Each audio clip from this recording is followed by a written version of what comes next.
Hi, I am the Free American Thinker, and today I wanted to talk a little bit more about what it means to be an angelic creative being. Emphasis on the word angelic there. As you noticed in the start of this video, I was very quietly having my head down. I was praying. I love to pray.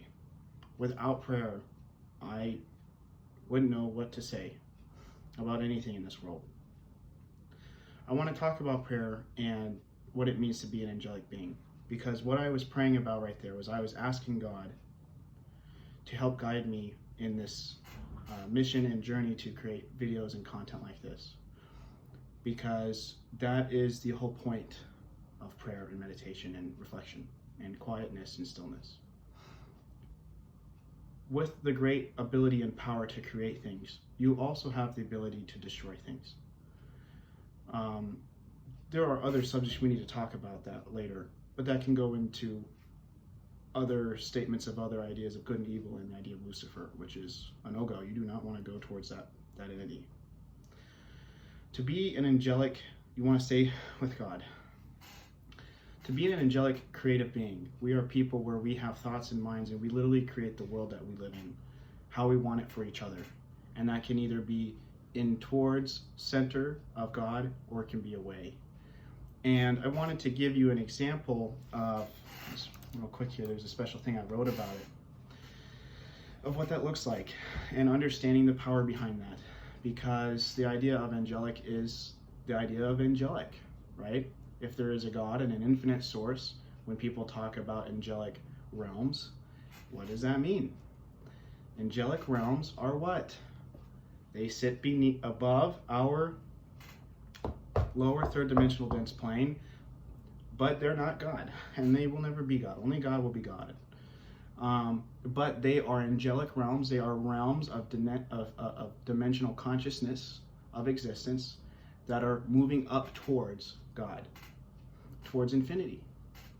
That is the idea of being an angelic creator. When we create things, we are to create things in love and light towards God's divine will. What that is, I don't know, but that's the whole point. I wanted to give you an example of what it means to create something in an angelic way, and hopefully it moves people.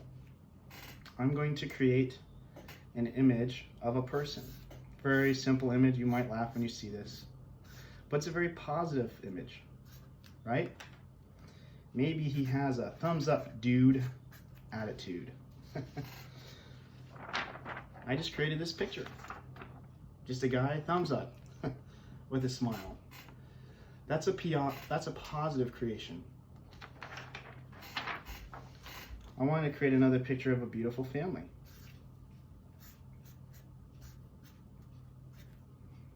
You know, two people, clearly adults. I got a spiky hair and a girl with flowing hair, and then we got these two little tots, two little kids falling around. You know, maybe there's a tree and they're on their way to enjoy a nice afternoon with each other on the park. Another positive image. These are examples and ideas and thoughts that will maybe touch some people. It will certainly put me in a positive mood for a good portion of the day. That is the idea of prayer. I was asking God for insight in whatever way.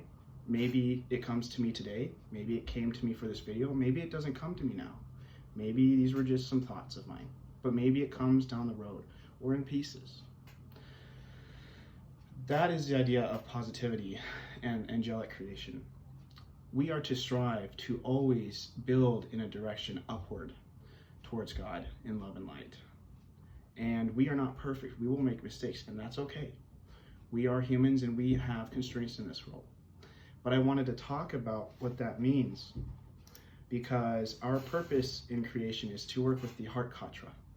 The brain is an interface that helps our mind communicate and understand the three-dimensional world, but our higher level of consciousness does reside in our body and our brain, but it also resides interdimensionally and infinitely in all things. And so that is an example of being an angelic, creative, positive being, and doing something, hopefully, that touches people's lives for the better.